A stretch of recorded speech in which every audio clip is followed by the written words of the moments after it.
Inanunsyo ni Pangulong Bongbong Marcos na bibili na ulit ng mais ang NFA o National Food Authority.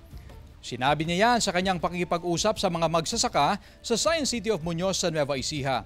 Ibabalik na raw niya sa dati ang trabaho ng NFA na bumibili ng parehong palay at mais.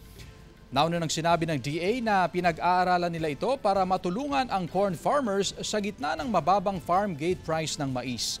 Kung ano man ang itinakdang buying price ng NFA sa mais, hindi raw ito maapektuhan ng presyo sa merkado para masigurong kumita ang mga magsasaka. Bumibili ngayon ang NFA ng palay mula sa mga magsasaka sa halagang 19 hanggang 23 pesos sa dry na palay, 80 naman sa basa. Bukod dito, sabi ng Pangulo, mas handa raw ang pamahalaan ngayon na tumugon sa mga kalamidad gaya ng tagtuyot at mga bagyo. Pinangunahan ng Pangulo ang pamamahagi ng 16 na units ng Mobile Soil Laboratory na dadalhin sa iba't ibang rehiyon sa bansa.